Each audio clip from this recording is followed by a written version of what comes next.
Paz do Senhor, pessoal, bem-vindo a mais um Tome Nota. E que bom que você está aqui. Todas as semanas nós nos encontramos aqui na TV Comep para comentarmos a nossa lição da nossa revista Ensinando as Nações Jovem. E o tema central dessa revista nesse trimestre é a igreja e a cidade.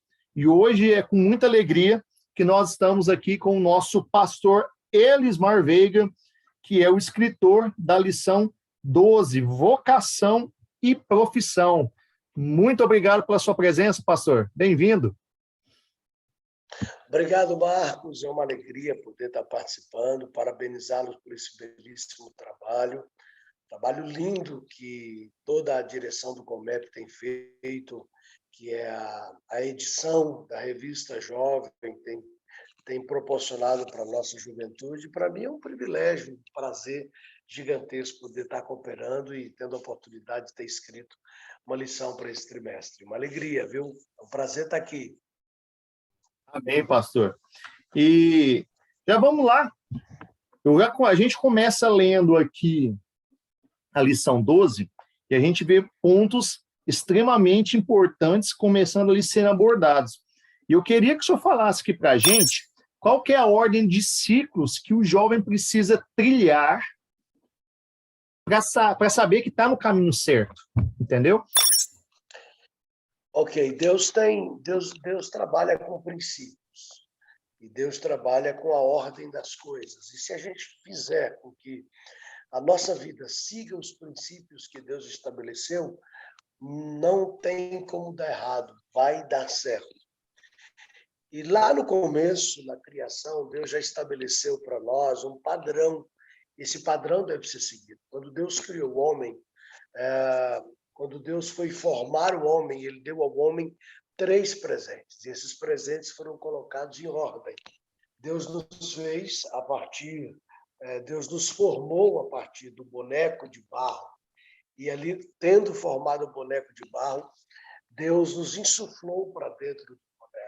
Deus deu o fôlego da vida, a vida que vem de Deus, porque Paulo disse aos Efésios que nós fomos gerados nele antes da fundação do mundo. Então, o primeiro presente que Deus deu para aquele homem recém-formado é o fôlego da vida, a vida de Deus. Depois Deus o colocou num jardim, plantou no Éden um jardim, o colocou ali e deu a ele a responsabilidade. Você vai cuidar desse jardim. Esse vai ser o propósito da sua vida, essa vai ser a sua missão. Então, a gente tem a vida de Deus, depois nós temos a missão da vida e, posteriormente, Deus olhou para Adão e preparou para ele a companhia da vida, que foi Eva. Então, Deus está estabelecendo esse princípio e ordem para que o jovem entenda e viva uma vida plena dentro do propósito de Deus. Se ele seguir esse ciclo, se ele seguir essas fases, se ele seguir essas etapas, esse padrão divino, não tem como dar errado. Então, se ele é um adolescente, ele precisa investir todo o seu tempo e canalizar todas as suas energias para a vida de Deus. É a prioridade, é o sopro de Deus na vida dele. Ele não medir esforços para um lugar secreto, ele se alimentar da palavra, ele crescer espiritualmente, ele desenvolver a vida de Deus dentro. Porque daqui a pouco chega o ensino médio, e aí vem o vestibular, ou vem os programas de avaliação seriadas, ou vem os Enems da vida, e é hora da profissionalização chegar. É a hora dele descobrir a missão da vida para que ele existe, o que é que ele vai fazer ao longo de toda a sua história.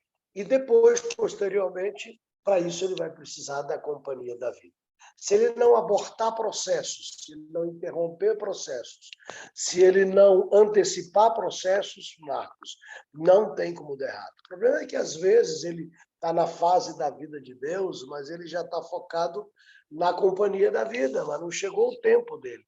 Não chegou o tempo, não chegou a hora.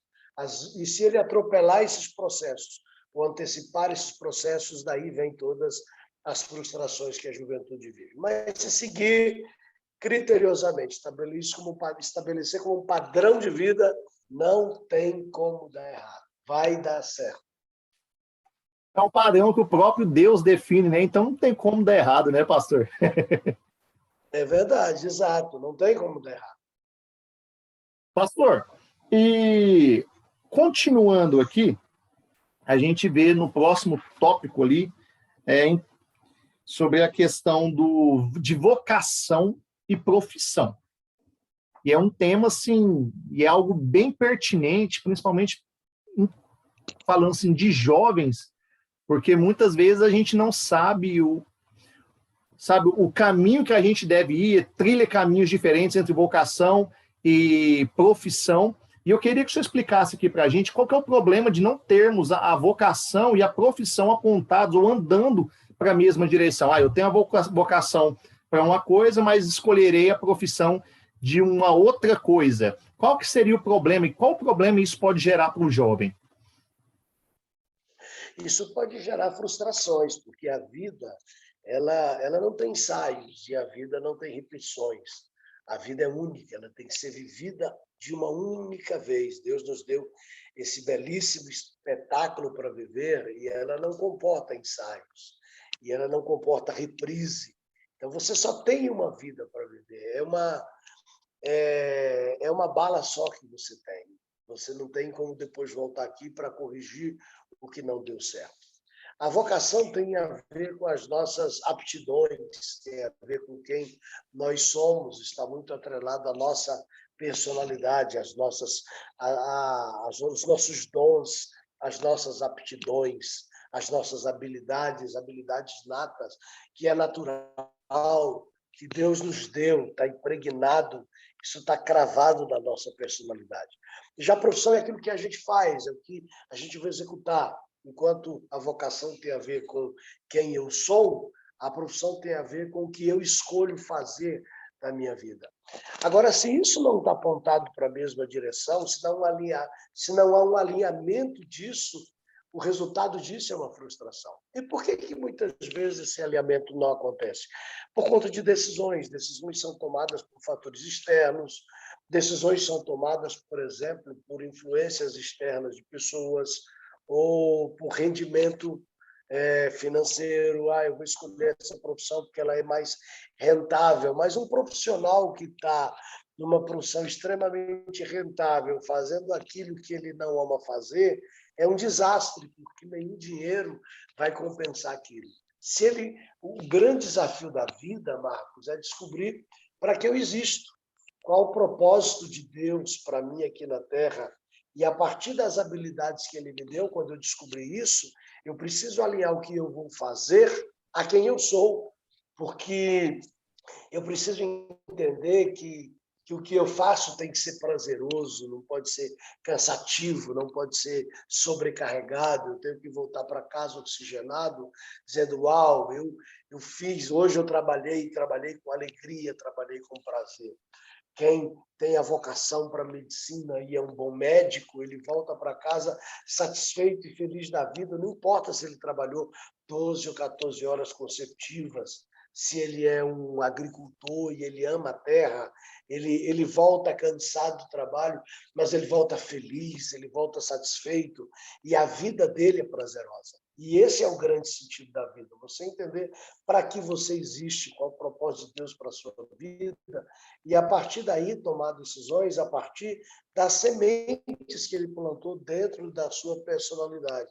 Senão, o resultado disso vai ser frustração, e é por isso que você tem muitos profissionais chatos, frustrados, mal atendentes, maus profissionais em todas as áreas da vida, porque ele está ali porque ele não tem outra coisa para fazer, e foi o escape que ele achou, e ele não teve coragem suficiente de enfrentar, às vezes, até a sociedade, e às vezes a família, para fazer o que ama, para fazer o que tem prazer de fazer.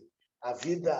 Um exemplo é o ministério. Quando eu vejo um obreiro dizendo assim: rapaz, eu estou cansado, o ministério é pesado, o ministério é cansativo, eu penso logo, esse cara não está no lugar certo, porque Poxa, o ministério é prazeroso, é extraordinário, é maravilhoso. Você faz o que Deus chamou para fazer, você trabalha. Claro que o corpo cansa. Nós estamos chegando agora de 20 dias de atividade missionária, boa parte delas no interior da ilha. O corpo está cansado, mas o coração está vibrando com vontade de voltar de novo. Porque quando você faz o que você ama, tem prazer. E esse é o sentido da vida. O jovem precisa descobrir o que realmente dá prazer. E tudo que ele fizer, ele entender que ele precisa fazer para a glória de Deus. Se ele é um professor, se ele é um artista, se ele é um advogado, se ele é um médico, se ele é um engenheiro, ele entender que ele precisa fazer aquilo com prazer, porque está alinhado à sua vocação, e aquilo tem que ser para a glória de Deus. Amém. E aí a gente já pega um gancho aqui de uma pergunta que eu acho que nós que somos líderes e fazemos parte de uma liderança, com certeza já ouvimos algumas centenas de vezes. Como descobrir o meu propósito, né, pastor? Acho que essa pergunta, ela está nas top 10 de perguntas que jovens, adolescentes vêm até a gente, e ainda mais o senhor, com o pastor e com uma grande experiência aí na área missional, área de ministério, que é inclusive o líder da nossa cabana. E eu acho que tenho certeza que muita gente já deve ter feito essa pergunta para o senhor, né? Como descobrir o meu propósito? Porque parece uma coisa de outro mundo. Acho que tem gente que nunca vai descobrir o seu propósito. Fala aí para a gente, como que a gente descobre isso? É possível descobrir? Claro que é possível, Deus deixou pistas. E você tem toda a razão, essa pergunta é recorrente. Na cabana, quantos jovens chegam a todas as edições? Pastor, eu vim para essa cabana porque eu quero encontrar o meu propósito, eu quero encontrar um sentido para a minha vida, para que eu existo, porque Deus não erra. E Deus nos colocou nessa geração, nesse tempo, nesse recorte histórico, para um propósito. Ele tem um propósito para cada um de nós. E essa realmente é a pergunta mais recorrente que as pessoas fazem: como encontrar o meu propósito, o meu chamado, como encontrar o meu chamado para que eu existo, né?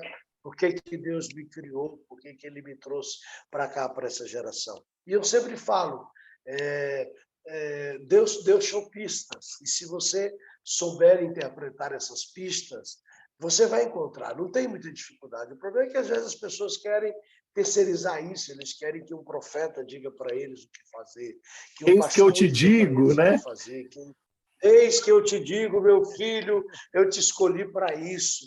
E, na verdade, tem coisas que Deus revela, mas tem coisas que precisam ser encontradas, tem coisas que precisam ser garimpadas. E encontrar o propósito da vida é uma dessas. O prazer não é alguém te dar a resposta, você nasceu para isso. O prazer é o processo do aprendizado, onde você finalmente, depois de uma caminhada com Deus, encontrando as pistas, e diz: uau, encontrei, descobri para que eu existo. Então, não está na resposta, está no processo que lhe dará essa resposta. E Deus deixou pistas ao longo da vida. Mas existe pelo menos 3 coisas que eu sempre abordo e sempre falo, que pode dar um direcionamento. Primeiro delas, o seu propósito, o seu chamado está escondido nas suas habilidades, nas suas aptidões, naquilo que está dentro de você, naquilo que Deus cravou dentro de você. Do que é que você gosta? Quais são as suas preferências? Se você é uma pessoa que desmaia só de ver sangue, esquece. Você não vai ser médico. Isso não é para você. Se você tem habilidades com as exatas, então explore o caminho das exatas. Se é das biológicas, explore das biológicas. Se é das humanas, explore nas humanas. O que é que você gosta? O que é que você ama? Tem um exemplo dentro de casa, da Samara, nossa filha, sempre falava de ser médica. Eu sempre falava de ser médica. Um dia, eu lendo os escritos dela, as redações, os textos que ela fazia, eu disse assim: minha filha, você escreve muito bem, você tem muita habilidade de escrever. A gente, às vezes, fica muito impressionado quando você escreve alguma coisa, com os seus argumentos, com o seu poder de argumentação. Já parou para pensar na possibilidade de você ser uma jornalista? e usar isso aí para a glória de Deus. E aí ela atinou para isso, sabe? E, de repente, ela atinou e ela começou a olhar para dentro de si e ela começou a perceber que ela gostava daquilo. E acabou entrando na universidade, na faculdade de jornalismo, termina jornalismo esse ano. Porque tem a ver com a aptidão, com aquilo das habilidades que ela tem, que Deus deu para ela. Eu, quando era garoto, com 9, 10 anos de idade, eu sabia que eu ia ser escritor, porque eu amo escrever, eu tenho paixão por escrever. Então, é um dos prazeres maiores que eu tenho, é passar horas e horas escrevendo e deixando a mente fluir. Então, eu tenho prazer nisso. Então, a primeira coisa é o seguinte: encontre suas aptidões, descubra os seus talentos, os seus dons. A pista que Deus deixou está aí. Não é que Deus disse para você ser médico, advogado, engenheiro. Entenda, não existe assim, Deus diz, eu quero que você seja um advogado. Não, mas Ele coloca aptidões na sua vida que vai te dar direcionamentos para você escolher, fazer as suas escolhas profissionais alinhado com a sua vocação. Então, a primeira coisa, seu propósito está escondido nas suas habilidades, nos seus talentos, nas suas aptidões. Segundo, seu propósito está escondido na sua história de vida. No ambiente que você foi criado, no ambiente que você foi gerado, isso foi influenciando você e foi formando você. Então, é natural, por exemplo, você encontrar uma família de músicos. Na família, todo mundo é músico. Ou na família todo mundo é advogado, na família todo mundo é médico, porque desde criança você aprendeu a gostar daquilo. Aquilo influenciou você. Foi influência do meio. Então, a gente tem uma influência de dentro, as aptidões, a gente tem a influência do meio, e aí você tem que descobrir na sua história de vida, do que é que você aprendeu a gostar, do que você aprendeu a amar. E, em terceiro lugar, seu propósito de vida, seu chamado, está escondido nas tragédias que você viveu. E aí a influência dos recortes históricos. Então, às vezes, Deus te permitiu passar por uma situação para te treinar. Por exemplo, passou pela Cabana, algum tempo atrás, uma pastora que ela havia perdido uma filha de 20 anos de idade. Lá do norte do Brasil. E quando ela perdeu a sua menina, uma menina linda, uma menina missionária, uma menina que amava a Deus, o chão dessa pastora saiu. Mas aí, quando ela veio para participar da cabana, na cabana, Deus deu um direcionamento para ela e Deus deu um propósito para ela. E ela descobriu que ela tinha sido chamada e ela começaria um propósito. Ela fez faculdade de psicologia para isso, para ajudar mães a enfrentarem o luto. Então, ela encontrou uma causa no meio do caos, transformar causa em causa. Às vezes, o propósito de Deus para a nossa vida está nos caos que a gente viveu, e ali você encontra a causa. Se você foi um dependente químico, há uma grande possibilidade de Deus te usar para restaurar outros dependentes químicos. Tem a ver com as tragédias da vida. Você entender e aprender a transformar caos em causa. Das tragédias você encontrar propósito. Então, se você olhar para essas pistas, tem muitas outras, eu citei apenas 3, mas se você olhar para as aptidões que você tem, para as habilidades que Deus te deu, se você olhar para o contexto histórico de onde você viveu e para as tragédias por quais você passou, que foram te adestrando, foram te treinando, você não vai ter muita dificuldade de encontrar um propósito para o qual você existe. Entenda que Deus não é determinista. Não diz assim, você vai ser professor, você vai ser médico, você vai ser advogado. Não, não é disso que eu estou falando. Mas existem áreas macros em que Deus treinou você para isso. E dentro daquela área, qualquer coisa que você escolher que vai te dar satisfação de fazer e fazer para a glória de Deus, você vai estar dentro do seu chamado. Eu amo o direito, por exemplo. Eu tive muita vontade de me tornar um advogado, fazer um curso de direito, e não pude fazer. Hoje eu posso fazer. Eu tenho condição de fazer. Mas hoje eu escolhi, eu não quero fazer. Porque eu encontrei um propósito mais significativo para a vida. E eu não quero me prender em distrações, porque um dos grandes problemas das pessoas, Marcos, é viver em círculo. Elas vivem recomeçando, porque elas começam, aí vem as dificuldades, e aí elas desistem e começam outra coisa. Aí vem a dificuldade, elas desistem e começam outra coisa. E a vida não tem reprise, é uma só, não dá para a gente estar errando. Então, você escolher a direção, você escolheu entender o propósito e seguir ali um propósito pelo qual você deve viver, um propósito pelo qual você deve morrer, se necessário, viva preso a ele. O conselho que eu dou para a juventude é: encontre o propósito para o qual você existe e viva preso a ele, de forma intensa, todos os dias da sua vida. Não se distraia por nada, porque no final da sua história você vai perceber que a vida valeu a pena. Glória a É isso Deus. aí. É verdade, viu, pastor? Eu falo que eu encontrei o meu propósito certo dia vendo um problema, onde eu Olha fui, só, tinha uma reunião de líderes de jovens e eu ia nessa reunião, porém eu não sabia qual igreja seria a reunião. Eu saí rodando aqui a região onde eu moro, até que eu consegui, tipo assim, 30 minutos depois achar a igreja. Naquele momento Deus tocou em mim que o meu objetivo era buscar a unidade no meio do povo de Deus. É isso que eu tenho lutado aqui e nós temos lutado. E é engraçado, tudo isso que o senhor falou é totalmente verdade, sabe? A gente tem que... É muito fácil a gente conseguir descobrir o nosso papel, o nosso chamado, através das pistas que Deus deixa para a gente. Pastor, é verdade, é verdade. a gente está chegando ao final e eu queria que o senhor deixasse aí uma mensagem para o pessoal, um recado aí para eles, o que o senhor sentia aí no coração, para a gente estar aí finalizando. É uma palavra, me parece que é do Spurgeon, que dizia que para quem vive para Deus, nada é secular, tudo é sagrado. Durante muito tempo houve uma dicotomia entre o profano e o sagrado, entre o secular e o sagrado. Então, o jovem cristão ele ficava em dúvida: ou eu vou seguir o ministério, ou eu vou seguir uma vida de profissão. E hoje a gente entende que tudo que você faz para a glória de Deus. A questão não é e qual é o meu ministério. O ministério é onde você estiver fazendo o que você estiver fazendo.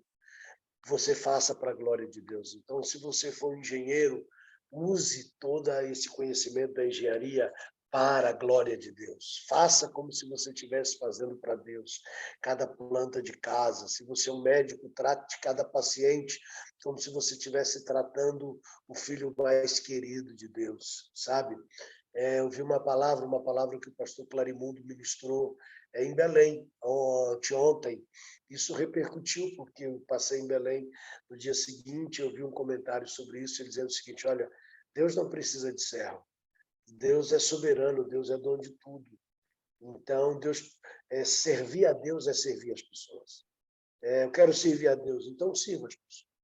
Basicamente isso. O que você for fazer, faça para a glória de Deus. Se você for um professor, faça com que o seu trabalho como professor influencie as pessoas para a glória de Deus. Se você for um zelador, se você for um gari de rua, não importa o que você fizer na vida, faça para a glória de Deus, não atropele processos, siga os princípios, siga cada ciclo e viva a vida intensa para a glória de Deus, porque você não vai ter oportunidade de voltar para corrigir nada.